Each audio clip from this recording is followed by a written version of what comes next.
नमो नमो सिद्धसाहुडं नमो नमो सिद्धसाहुडं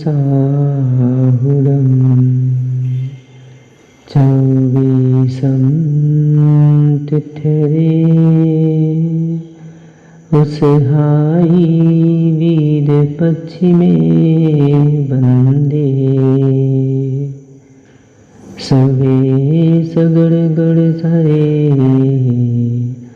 सिद्धे से सानमन सामी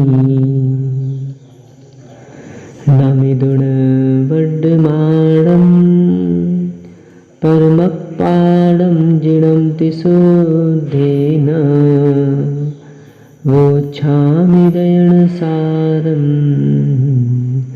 सायारणयारधं मीनम्। अंतातीत सिद्ध परमेष्ठी भगवान के वर्तमान शासन नायक वर्धमान स्वामी की 1008 मूलनायक भगवान श्री पद्म प्रभु स्वामी की परम पूजनीय 108 आचार्य भगवान कुंद कुंद स्वामी की परम पूजनीय दीक्षा शिक्षा प्रदाता आचार्य भंग शुद्ध सागर जी महाराज की सिद्धांत शास्त्र की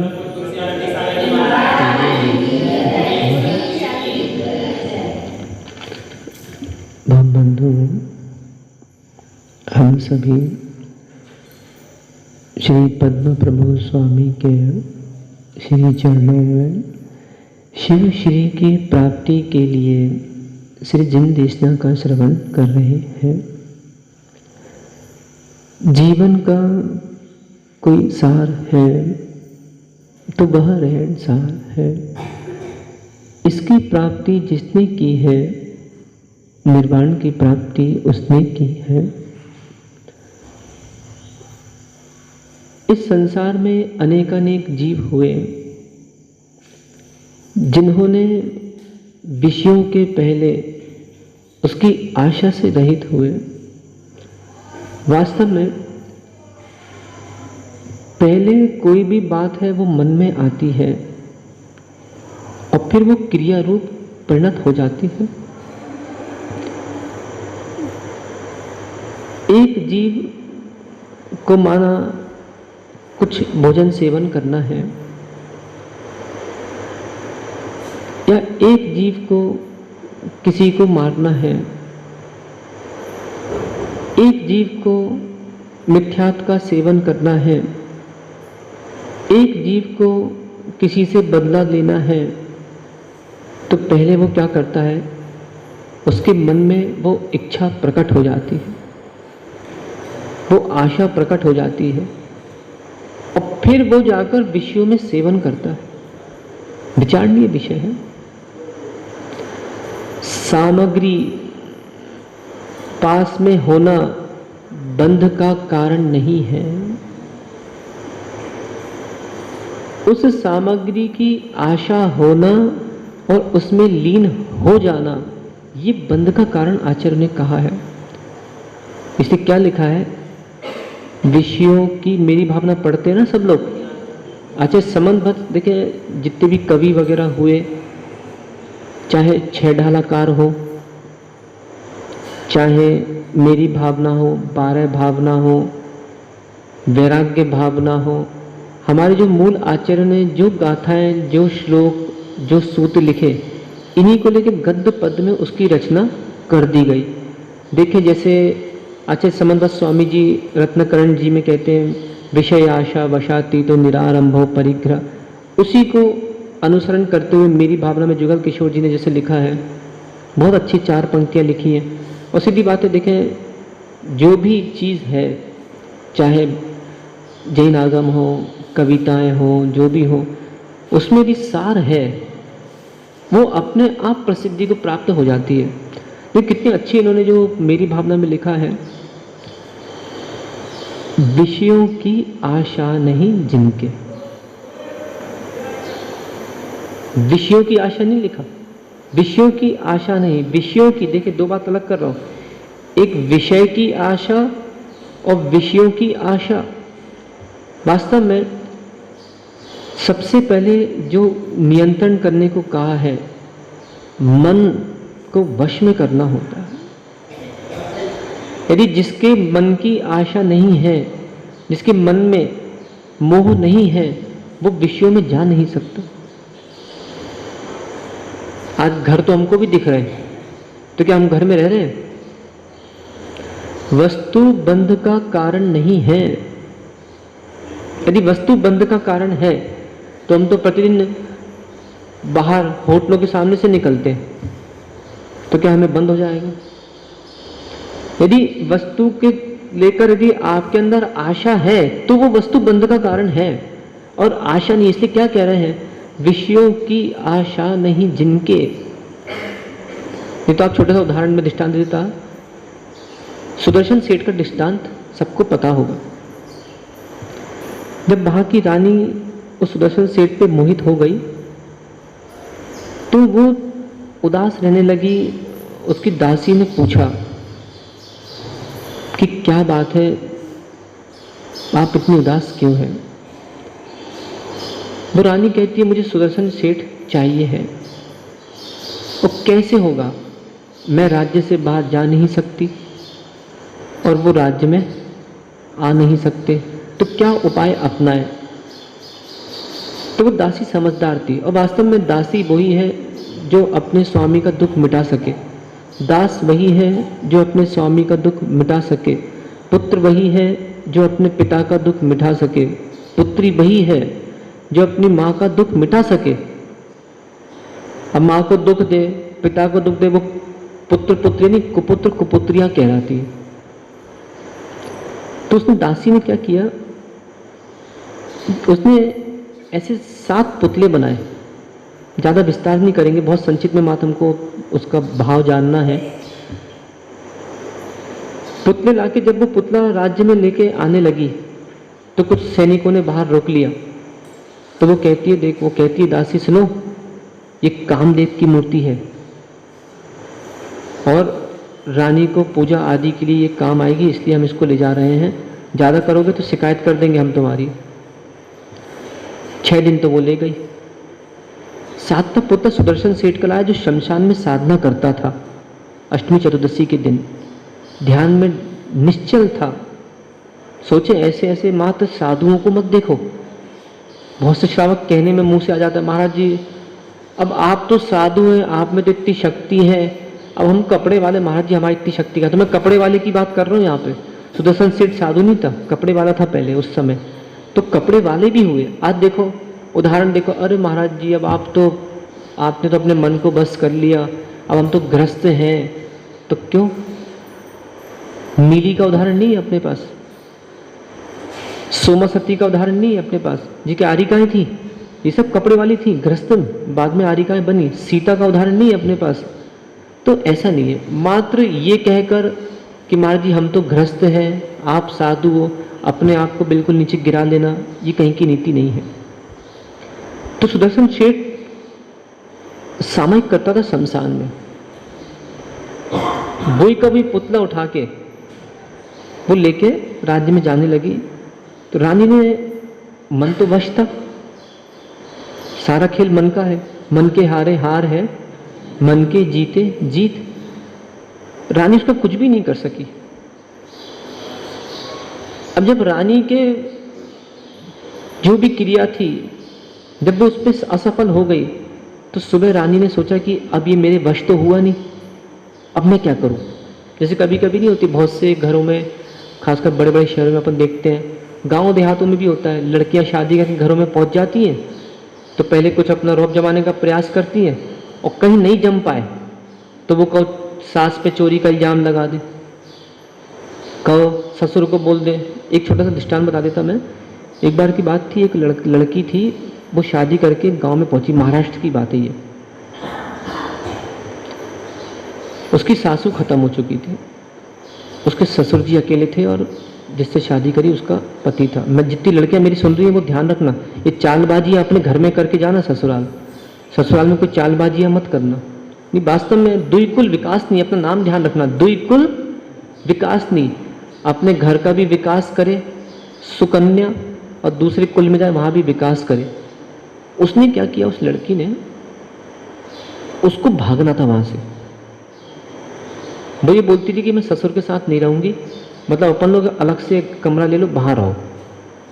तो मैं पहले बताऊँ, जितनी बालिकाएं हैं, यदि संयुक्त परिवार में नहीं रहना तो ऐसी जगह शादी करना भी मत। जहाँ लड़के बेंगलोर में रह रहे हैं, बाहर रह रहे हैं, सिंगल अकेले रह रहे हो, वहाँ जाना हो तो वहाँ शादी कर लेना। पर ये नाटक नहीं करना कि तुम लोग पहले शादी कर लो और संयुक्त परिवार में शादी करने के बाद फिर बोलो कि नहीं हमें भैया से अलग रहना, हमें भाभी से अलग रहना, हमें इससे अलग रहना, हमें उससे अलग रहना। तो पता लगा शादी हुई नहीं कि 4 महीने में घर टूट गए। इससे बदनामी होती है। तो क्या हुआ कि वो लड़की क्या बोली, बोले अलग चलो। अब बेचारे अकेले उसके पिताजी, वो लड़का भी पिता को अकेले छोड़ के कहाँ जाए? कोई जिम्मेदारियां है कि नहीं, कोई मानवता है कि नहीं, कोई पुरुषत्व है कि नहीं, कर्तव्यपना है कि नहीं? ये तो चलो धर्मात्मापना तो बात की बात, ये तो मानवता भी नहीं बचेगी। तो उसने क्या किया, उसने बोला कि अब वो बात बन नहीं पा रही थी। उसने पहले प्रयास किया, फिर उसने क्या किया, जब उसका जो पति था, जब वो दुकान जाता था, कहीं जो भी व्यापार करता होगा, नौकरी करता होगा, उसने क्या कर दिया, अपने ससुर पे लांछन लगा दिया। कैसा? और उसने केस कर दिया, सीधे सीधे कोर्ट में डाल दिया केस। बताओ, ये मानवता, इतनी क्रूरता। उसने लिख दिया कि जब मेरा पति दुकान पे जाता है तो मेरे ससुर मुझे बुरी नजर से देखते हैं, और स्वयं भाग गई मायके। मायके मतलब अपने घर, केस करके। अब बेचारा उसका पति कहीं यहाँ भागे, कहीं वहाँ भागे, कहीं ऐसा। मैंने उसको एक दिन बोला भी, मैंने कहा मेरे भाई काम कर, उसके घर चले जा, नहीं तो एक बार जब मन में चक्रव्यूह चलता है, घर में देखो ना, अपने स्वयं निर्णय करो। जब कभी आपस में झगड़ा हो जाए पति पत्नी का, तो चक्रव्यूह चलता रहता आपस में। वो पति दुकान पे बैठ के सोचता है, इस चुड़ैल को शाम को जाके मैं देखता हूँ, इससे मुझे ये कहना है, वो कहना है, वो कहना है। और पत्नी वह घर में सोचती है, इस राक्षस को मैं छोड़ूंगी नहीं, आन दो रात को। और कहीं दोपहर में धीरे से कहीं दोनों में से किसी एक का मान घट गया और एक ने भी बोल दिया चलो कोई बात नहीं, छोड़ो, तो अपने आप सारे चक्रव्यूह समाप्त हो जाते हैं। तो वो, मैं उसको बोला एक काम कर मेरे भाई, अभी तो चले जाओ उसके पास, नहीं तो ये मानने वाली नहीं है, इसका पारा बहुत ऊपर है, ये और पता नहीं क्या क्या करेगी। उसने उठा के वो केस और ऊपर डाल दिया सुप्रीम कोर्ट में। सबसे बड़ा होता है ना, हाई कोर्ट से भी बड़ा। अब बेचारे को जो 50-60 हजार 1 लाख रुपया में जो उसका केस निपटना था, वो का और ज़्यादा हो गया और फंस गया वो बेचारा। फिर बाद में क्या हो वो तो नहीं मालूम। तो मैं यहाँ पे ये बताना चाह रहा हूँ कि उसने क्या किया, वो रानी ने, जब उसकी रात भर बात नहीं हो पाई, उसकी इच्छा की पूर्ति नहीं हो पाई, तो उसने क्या किया, अपने कपड़े फाड़कर और हल्ला मचाना शुरू कर दिया कि ये सुदर्शन सेठ, इसने मेरे साथ अशुभ किया। वो बेचारा ध्यान में खड़ा है, तुम शमशान से उठा के ले आए उसको, और फिर भी वो पूरा, तुमने अपनी पूरी क्रियाएं करी, फिर भी वो नहीं डिगा अपने ध्यान से, अचल दृढ़ धर्मी था। और क्या बोलती है वो, राजा आया तो उसकी चालबाजी देखो, क्या कहती है, अरे देखो देखो, आंख बंद करके खड़ा हो गया। राजा ने घोषणा कर दी, इसको सूली पे चढ़ा दो। कम से कम एक बार पूछ तो लेता, समझ तो लेता क्या बात है क्या नहीं है। जैसे घरों में नहीं होता, कभी कभी महिलाओं की मायाचारी भी होती है, माना कि दूध गिर गया तो क्या करेंगे, कमर पकड़ के बैठ जाएंगी, अरे हमारा पाँव फिसल गया, कमर दर्द दे रही, और कछू दर्द नहीं दे रही, मोबाइल चला रही थी तो दूध गिर गया नीचे, तो नाटक कर रही। ऐसा होता है, ऐसे ऐसे लोग हैं देश में। तो उसने क्या किया, वो जाके बेचारे उसने सुदर्शन को फंसा दिया। अब जब सूली पे चढ़ाने का आदेश किया, तो जो दृढ़ धर्मी होता है उसके दीप भी रक्षा करते हैं। सिंहासन बन गई, फूलमाला बन गई। इसलिए क्या कहा, विषय आशा से रहित, विषयों की आशा नहीं जिनके हैं। साम्य भाव, जी ज्ञानी की व्याख्या कर रहे हो यहाँ पे आचार्य मत 63 नंबर में अज्ञानी ज्ञानी के अंतर बता रहे हैं फल का। साम्य भाव, हमारे पास भी पैसा रखा है, मालूम है तुमको यीशु, तुम्हारे अकाउंट में क्या पैसा होगा। हाँ, साधु भी पैसा रखते हैं अपने पास, धन रखते हैं साधु के पास, और ऐसा धन होता है जो लुटता नहीं है। साम्य भाव धन रखते हैं। ये क्या, तुम्हारे 500 रुपये सुबह लिए, शाम को दूसरे को दे दिए, क्या बचा? शून्य। साधु के पास साम्य भाव धन होता है, तूफान नहीं आता बार बार, कला होती है कि चलो भाई कोई बात नहीं, किसी से बैर भाव धारण नहीं करते। पर हाँ, कोई यदि अज्ञानी है और ऐसा लग रहा है इसके कारण धर्म का बार बार नाश हो रहा है, तो उसको सबक सिखाना भी नहीं छोड़ते, फिर साम्य भाव धारण कर लेते हैं। आप देखो, पुराण मैंने पढ़े हैं, राम जी की नीति देखो आप। राम जी क्या करते थे, जब कोई व्यक्ति उपद्रव करता था या जब कोई व्यक्ति राज्य में दूसरों को सताता था, तो राम जी उससे युद्ध करते थे, लड़ते थे। और राम लक्ष्मण जी युद्ध लड़ने के बाद जब वो राम लक्ष्मण जी के चरणों में गिरता था, फिर राम जी बोलते थे एक काम करो, ठीक है, अब तुम्हारा मान गिर गया, अब तुम ठीक हो गए, जाओ अपना राज्य संभालो और जनता की रक्षा करना। क्या उद्देश्य था? क्या उद्देश्य था? मान, इसका जो मान तीव्र हो रहा है ये गिर जाए, जियो अपना आनंद का जीवन, कोई चिंता की बात नहीं है। तो मुनिराज अपने पास साम्य भाव, मेरी भावना में भी जो अर्थ लिखा है बहुत गहरा अर्थ है। एक छोटा सा दृष्टांत मुझे याद आ रहा है, दादा गुरु गणाचार्य विराग सागर जी महाराज का प्रवचन में दृष्टांत आया था एक बार। आचार्य महावीर कीर्ति जी महाराज हमारे गुरु के गुरु के गुरु के गुरु, मतलब परंपरा में देखा जाए तो आचार्य आदि सागर जी महाराज अंकलीकर जी के शिष्य। वास्तव में आदि सागर जी महाराज अंकलीकर का तो जैन समाज को महान महान उपकार मानना चाहिए, जो उन्होंने इतने शिष्य पूरे देश में फैला दिए। शांति सागर जी दक्षिण, जिन्होंने ना जाने कहाँ कहाँ भ्रमण कर करके आज दिगंबर साधुओं का जो आनंद का जीवन चल रहा है, यदि माने तो ये किसका उपकार है? पूर्वाचार्यों का। इसलिए आज दिगंबर साधु को भी कर्तव्य है, हम लोग भी रहते हैं यहाँ से वहाँ, वहाँ से वहाँ, वहाँ से वहाँ विचरण करते हैं, नगरों में धर्म देशनाएँ होती हैं। यहाँ पे धर्म देशना क्यों आ रहे हैं, क्यों दे रहे हैं यहाँ पे धर्म देशना? कि ये कहीं परंपरा टूट ना जाए कि मुनिराज नगर में आते हैं, धर्म देशनाएँ देते हैं, श्रावक सुनते हैं। तो श्रावकों का कर्तव्य है, यदि श्रावक सुनने आ रहे हैं तो श्रावक अगली पीढ़ी की रक्षा कर रहे हैं। बच्चे देखेंगे कि धर्म श्रवण करना चाहिए, रक्षा हो रही है। साधु प्रवचन देने आ रहे हैं तो अगली श्रमण संघ की रक्षा पूरी पूरी की जा रही है। वास्तव में कर्तव्य वही है। देखें, आज भगवान महावीर स्वामी के साथ जब थे गणधर, उन्होंने उनकी वाणी को झेला, उपकार किया, हमको दिया। उस समय बहुत से मुनिराज थे, उन्होंने इसका लेखन किया, समझा। धीरे धीरे धीरे धीरे करते करते आज भी हमारे पास जैसी भगवान की वाणी पूरी वैसी कैसी सुरक्षित है। अब आज हमारा कर्तव्य है, मुनिराज उस पर देशनाएं दें, श्रावक उनको प्रकाशित कराएं, उसको सुने।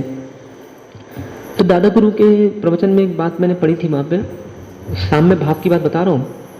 आज दो शब्द किसी से कह दो तो सहन नहीं होती, और तो डंडे मार दिए, लहू लुहान कर दिया। फिर भी देखो तो आप, क्या साम्य भाव। पता उस प्रवचन में आया था, आचार्य महावीर कीर्ति जी महाराज एक बार नागौद जा रहे थे, यही अपना नागौद, या तो ये नागौद है या फिर राजस्थान का, पता नहीं। उनके साथ एक सेठ जी थे, श्रावक, दो लोग थे। कई रास्ते में रोड बन रही थी और काम चल रहा था, बहुत से कारीगर काम कर रहे थे। अब उस समय इतना मुनिराजों का प्रचार प्रसार कम था, लोग कम साधुओं को जानते थे और डर लोगों के कम थे। तो इन्होंने क्या किया, हंसी करना शुरू कर दी महाराज की। होता है कभी कभी बच्चे या फिर कुछ अब काम कर रहे हैं बहुत देर तक, तो क्या करें, थोड़ा हंसी मजाक करना। जब समूह में सब लोग रहते हैं, पत्थर मारना प्रारंभ कर दिया। सेठ जी बीच में आए तो सेठ जी को मार दिया, सेठ जी लहूलुहान होकर नीचे गिर गए। महाराज के भी रक्त आदि निकलने लग गया। इतने में पुलिस के कुछ कर्मी वहाँ पे आ गए और उन्होंने सेठ जी को भी अस्पताल ले गया, जो भी किया हुआ, महाराज को भी पानी वगैरह छीटा और महाराज को भी उन्होंने उठाया। शरीर से रक्त आदि निकल रहा था और उन लोगों को गिरफ्तार कर लिया, कैदी बना लिया। महाराज से पूछा कि महाराज इनको क्या सज़ा दी जाए, आप जो इनको सज़ा देना चाहें इन कैदियों को आप सज़ा दें। महाराज ने कहा इनको छोड़ दिया जाए। बड़ा आश्चर्य हुआ कि डंडे मार दिए जिसने, लहू लुहान कर दिया जिसने, और महाराज क्या बोल रहे हैं, इनको छोड़ दो। इतने प्रभावित हुए, बेचारे मजदूरी से पैसा कमा कमा के हर साल महाराज के चरणों में दर्शन करने आने लगे। ये कहते साम्य भाव धन रखते हैं। सोचो, ये तो सीखना है। और आज अपने को दो बातें बोल दे हैं, कैसे बोली, अकड़ गए, मान में आ गए। नहीं, मुद्रा साम्य भाव रखते हैं। इसलिए मैं आज की युवा पीढ़ी को, खासकर बालिका मंडल को भी समझाने का मेरा बड़ा प्रयास रहता है कि बार बार एक तूफान लाने की आदत मत डालना।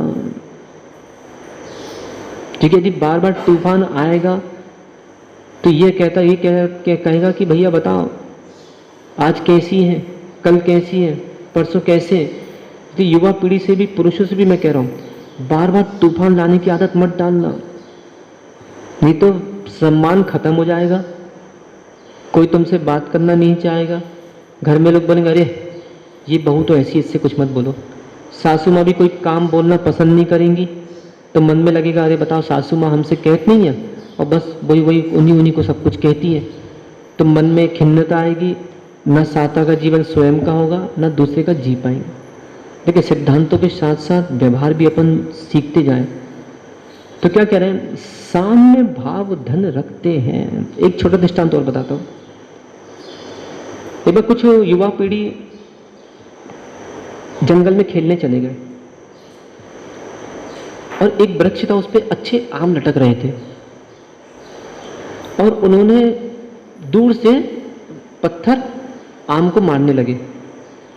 एक दिगंबर मुनि वहीं पे ध्यान कर रहे थे वृक्ष के नीचे बैठ के, वो उनको दिखा नहीं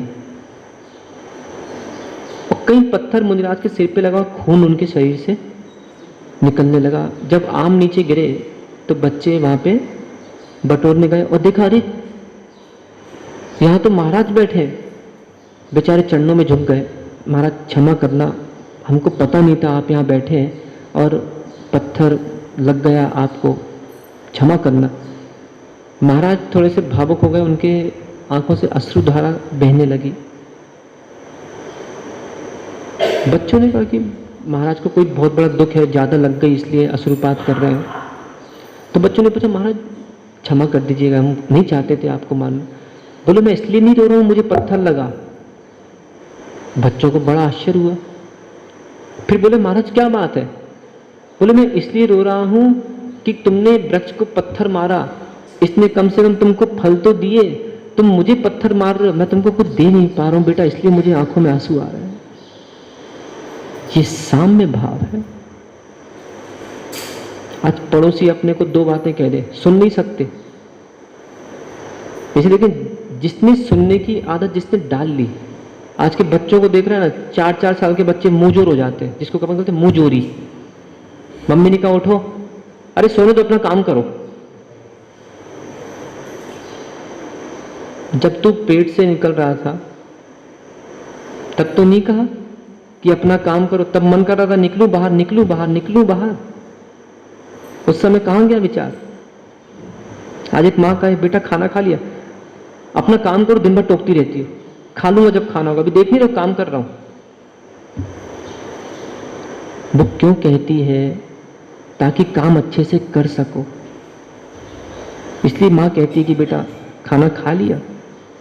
पर क्या करें, जिसकी जहां होती मति उसको नहीं लगती अति। चलो नियम ले लो तुम, क्या नाम है तुम्हारा? अंश। अगले 3 दिन माँ को जवाब नहीं देंगे। ले लो, ले लो। ले लिया, कहाँ रखा है, कहाँ लिया? ऐसी मुंडी हिला दी, ले लिया। और कभी घर जाके कहेगी ना, चलो बेटा बस आ गई, अरे यार अपना काम करो, रोटी बनाओ, हमें बस हमें बोलती रहती बस आ गई, दिख रहा हूं हमें बस आ गई, कितने बजे आएगी हमें मालूम है, कितने बजे बैठने बस में। विचार करो, ये दृष्टांतों को अपन सोचे तो दृष्टांतों के बारे में मुनिराज को लहू लुहान कर दिया, फिर भी मुनिराज क्या कह रहे हैं, छोड़ दो इनको। मुनिराज के लिए पत्थर मार दिया, खून निकल रहा है, फिर भी मुनिराज क्या कह रहा है, छोड़ दो इनको। ये साम्य भाव है,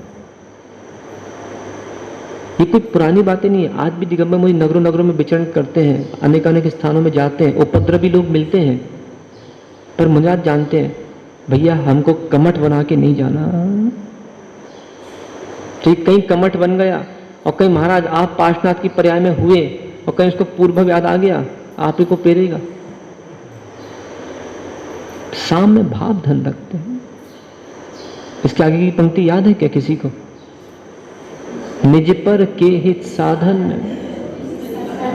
सोचो, कितने ही करो, कितने ही करो, जैसे घरों में नहीं होता, जैसे घरों में होता है एक माँ के 4 बच्चे, सबको खिलाती है माँ, फिर भी बच्चे के मन में क्या भाव आता है, अरे माँ मेरा ध्यान नहीं रखती, माँ उसी उसी को लड्डू खिलाती है, उसी उसी को सब देती है, मेरे लिए कपड़े नहीं लाती, मेरे लिए 100 रुपए का और बहन के लिए 500 रुपए का।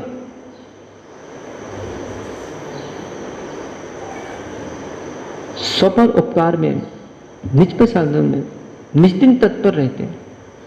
अब बताओ इतना गला सुखाने क्यों आ गए यहाँ पे? भाई लगता है कि चलो हमने पढ़ लिया, हमने ज्ञान ले लिया, चलो दूसरों को भी ज्ञान दें, दूसरों का भी उपकार हो, दूसरों का भी वो मानस वैसा बने। तो ये दिगंबर मुनि की चर्या होती है, निज पर, स्व के साधन में भी और पर के साधन में भी। इसमें ये नहीं लिखा निज पर अपकार के लिए। निज पर अपकार मतलब कि मेरा भी हिरास हो जाए और दूसरे का भी हिरास हो जाए। या कभी महाराज के मुंह से गालियां सुनी है प्रवचनों में कि महाराज आके दे रहे हो, तेरी माँ, तेरी बहन, तेरी ये, तेरी वो? नहीं, हित के साधन में रहते हैं, हित की व्याख्या देते हैं। ये नहीं करते, अहित की व्याख्या नहीं करते, अहित के बारे में विचार ही नहीं करते। स्वार्थ त्याग की कठिन तपस्या, सोचो तो, बिना खेद, खेद नहीं करते कि अरे और कोई रास्ता नहीं मिला तुम्हें, यहां से ले जा रहे हैं हमें, पत्थर पड़े, देख नहीं रहे पत्थर गड़ रहे हैं हमारे पैरों में। ये क्या लिखा है महाराज, पढ़ो जरा। स्वार्थ त्याग की कठिन तपस्या बिना खेद जो करते हैं। कितनी बड़ी व्याख्या लिखी। कभी मुनिराज ये नहीं सोचते कि अरे इससे अच्छा खाना तो मेरी माँ बनाती थी, डुकरिया को खाना बनाना भी नहीं आता, ये क्या गाड़ी गाड़ी दाल परस दी इसने, मेरे छी उल्टी, ये क्या कच्ची रोटी खिला दी इसने, लड्डू बनाना भी नहीं आता इसको, इसे तो मेरी माँ थी कितना अच्छा बनाती थी। तो तुम अपनी माँ को साथ में ले आते? ऐसा कभी विचार नहीं करते, बिना खेद। चलो आज तुमको देखते नहीं बनता, मेरी अंजलि में बाल डाल दिया, इसलिए आए थे तुम्हारे घर पे, अंतराय करा दिया। महाराज श्रावक को यदि आपके अंजलि में बाल देना होता तो पहली अंजलि में पानी की जगह बाल दे देता ना। स्वयं ने लाभ अंतराय, कहीं लाभ अंतराय कर्म को बंद करके आए और लाभ अंतराय, लाभ लेने में बीच में अंतराय आ गया और श्रावक को दोष दे दिया, ये कहाँ की नीति है?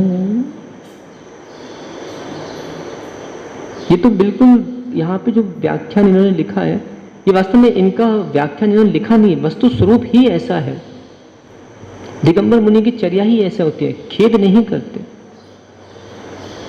हाँ, इसमें यह भी नहीं है कि श्रावक सावधानी ना रखे, इसमें श्रावक को सावधानी भी रखना होगी। तो क्या लिखा है, निज पर के ही साधन में जो निज दिन तत्पर रहते हैं, स्वार्थ त्याग की कठिन तपस्या। अरे सुनील कुमार जी ठंड आ रही है तो एक काम करना, कमरा में 2 कंबल छोड़ देना, और वो तुम्हारा वीरचंद तुम्हें काम दे रहा है, सुबह 6 बजे हम जंगल से आए तो ओकाली तैयार रखना हमारे कमरे में। हाँ, ठंड लगती है, ओकाली ओकाली हम पिएंगे और फिर प्रवचन करने आएंगे, देखो ध्यान रखना। और यीशु तुम्हारा काम है रात को 8 बजे सिगड़ी जला देना, ताकि हम थोड़ा हाथ वाथ सेकें और फिर हमारी सामायिक होगी। दिगंबर मुनि कभी ये भाव नहीं लाते। अरे कल वो गर्दन दुख रही थी, अभी चंदी एक तकिया ला देना अच्छी वाली 500 रुपए की, ताकि आराम से सो ले भी। खेद नहीं करते, काय क्लेश तप करते हैं। सो रहे साहब, अच्छे से सो नहीं पाए, गर्दन यहां वहां हो गई, दुखने लगी। अरे यार सुनील कुमार, तुमने कैसा पाटा लगा दिया है? महाराज आपको सोना नहीं आता और गर्दन दुखने लगी तो आपने सुनील कुमार को बोलने लग गए। अहो आश्चर्य, खेद नहीं करते। कठिन तपस्या, त्याग की कठिन तपस्या करते हैं। और वास्तव में घर से निकले ही हैं तो मैं तो बताऊं, जब घर छोड़ा था, अभी भैया जी भी आने वाले हैं अपने पास शायद, मुनिराज को सब जिनकी दीक्षा होना है अभी पन्ना में, तो वो भी उनको कहा तो है कि महाराज का समाचार आया था 24 तारीख के बाद जब भी बुलाना चाहे, तो हमने उनको बोला 25 तारीख की दोपहर में यदि वो आ जाए तो अच्छा है। देखेंगे, अभी निश्चित नहीं होगा तो सब श्रावकों को बताएंगे। अच्छा है, कम से कम देखो दीक्षा नहीं ले रहे तो दीक्षार्थी की अनुमोदना करना, मैं तो बोलता हूँ उसकी गोद भराई करना बहुत बहुत बहुत बड़ा पुण्य का अवसर है। और ऐसे कभी भी कहीं भी दीक्षा होना, आतुर रहा करो, इच्छुक रहो कि इन हाथों से मैं दीक्षा तो ले नहीं पा रहा, इन हाथों में मैं पिछी तो ले नहीं पा रहा, परंतु जो व्यक्ति इन हाथों पे पिछी ले रहा है, कम से कम उन हाथों पे हम मेहंदी लगा सकें। जिन पैरों से वो व्यक्ति पूरे देश में जैन धर्म का डंका बजाएगा, कम से कम चलो उस व्यक्ति के पैर में माहौल लगा सके। जिस मुख से वो व्यक्ति पूरे देश में प्रवचन देगा, तो चलो कम से कम उसकी 2 बातें हम सुन सकें। तो ये गोद भराई का अवसर अपन देखेंगे। आचार्य महाराज के पास भी 6 नवंबर को दीक्षाएं होना है, सबको पता है। तो वहाँ के भी भैया जी लोग कुछ ही समय में आने वाले होंगे। अब पूरी समाचार अभी नहीं है कि आचार्य महाराज ने कहाँ कहाँ भेजा है। तो कह रहे हैं कि स्वार्थ त्याग की कठिन तपस्या, कितनी गर्मी पड़े ये भाव नहीं लाते कि कूलर रख दो। साहब को दया भी नहीं आती ना। तुम्हारा क्या नाम है? प्रतीक। हाँ, राजा। कल गर्मी थी क्या? तो तुम्हें दया नहीं आई कि महाराज के पास कूलर लगा दे, पानी वानी भर दे? नहीं आई? आई थी, फिर क्यों नहीं लगाया? बताओ, नहीं सोचते कि भैया बहुत गर्मी लग रही है, कूलर चला दो। जिसको एक बार छोड़ दिया, ठीक है, आपके भाव भी आए तो संजुलन कषाय होती है मुनिराजों की। पानी की लकीर 48 मिनट में तुरंत बदल जाती है। इसलिए कभी भी कोई मुनिराज यदि गुस्सा भी करे ना, तो श्रावक ये इसके ऊपर चिन्ह मत लगा देना कि ये महाराज नहीं बचे।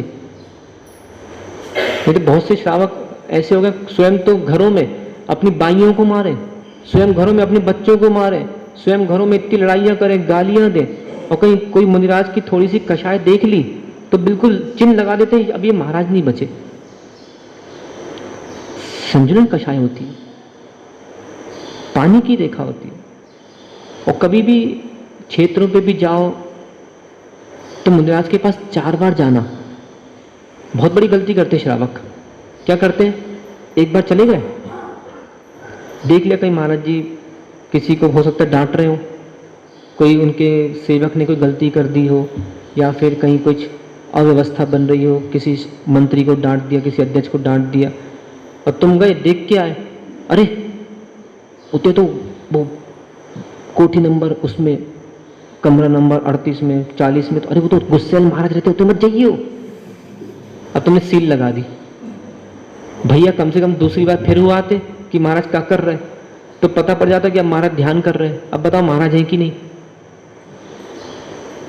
तो कुल मिलाकर देखें, मुनिराजों की संजुलन कषाय होती। लोभ कषाय का उदय 10वें गुण स्थान तक होता है। तो हम एक क्षण में देखकर निर्णय नहीं कर सकते। तो इसलिए क्या कह रहे हैं, बिना खेद के स्वार्थ त्याग की कठिन तपस्या बिना खेद के जो करते हैं ऐसे ज्ञानी, ये मूल अपना जो विषय आ गया, ऐसे ज्ञानी, ये कहलाते ज्ञानी। अब जिसको विषयों की आशा छूट नहीं रही है, जिसको ना स्वयं का उपकार करना है ना दूसरे का उपकार करना है, जो तपस्या नहीं कर रहा है, जिनको बिल्कुल कुछ थोड़ी सी बात है, पंखा ना मिले तो खेद हो गया, खाना ना मिले तो खेद हो गया, पानी ना मिले तो खेद हो गया, किसी ने 2 बातें कर दी तो खेद हो गया, किसी ने सम्मान नहीं दिया तो खेद हो गया। अब बताओ वो ज्ञानी की अज्ञानी? बोलो बोलो, अपने मुंह से बोलो, ज्ञानी की अज्ञानी? ऐसे ज्ञानी साधु जगत के, आगे बोलो, दुख समूह को हरते हैं। कैसे ज्ञानी? कैसे ज्ञानी? जो विषयों की आशा से रहित हैं, साम्य भाव धन रखते, जिनका स्वयं का साम्य भाव नहीं है, वो दूसरों का साम्य भाव देंगे। निज पर के साधन स्वयं का भी पर का उपकार करें। स्वार्थ त्याग की कठिन तपस्या बिना खेद के जो करते हैं ऐसे ज्ञानी। जरूरी है कि आज देश में 1500 साधु तो सब ऐसे ज्ञानी होंगे, कोई आवश्यक नहीं, सबके स्वभाव भिन्न भिन्न होते हैं, सबके स्वभावों में अंतर आता है। ऐसे ज्ञानी साधु जगत के दुख समूह को हरते हैं। तो यहां आचार्य कुनकुन स्वामी भी जो कह रहे हैं, ज्ञानी अज्ञानी के फल में जो अंतर आ रहा है, देखा इसमें पूरा अपना समय चला गया, फिर भी बोलता। क्या कह रहे हैं? ज्ञानी वो जो कषायों से विरक्त, विषयासक्त, देखें फिर से गाथा से ही पढ़ते हैं, अनाणी विषय विरक्तादि, विषयों से विरक्त कषायासक्त, विषयों से विरक्त है, विषय उसके बिल्कुल भी नहीं है पर कसाई है। ऐसा अज्ञानी जो फल को पाता है उससे कषायों से विरक्त तथा विषय आसक्त, चलो कोई बात नहीं, विषय में आसक्त हो गया, स्पर्शन इंद्रिय, रसना इंद्रिय, घ्राण इंद्रिय, चक्षु इंद्रिय, कर्ण इंद्रिय, कोई बात नहीं, पर कषायों से विरक्त नहीं है। कषाय सभी कषाय ले लेने की कषायों में आसक्त है, तो ऐसा कषायों से विरक्त हो गया और विषय में आसक्त भी है, कोई बात नहीं, वो ज्ञानी लाख गुणा, सहस्र गुणा, लाख गुणा फल प्राप्त करता है। जिनु डिठम, ऐसा जैन भगवान ने कहा है। कुल मिला के क्या कह रहे हैं यहाँ पे? यहाँ पे अज्ञानी किसको कहा है? प्रथम द्वितीय गुणस्थान वर्ती जीव को, जिन्होंने दीक्षाएं ले ली हैं और जिनकी कषायों में किसी प्रकार की न्यूनता, साम्यता आदि नहीं आ रही है।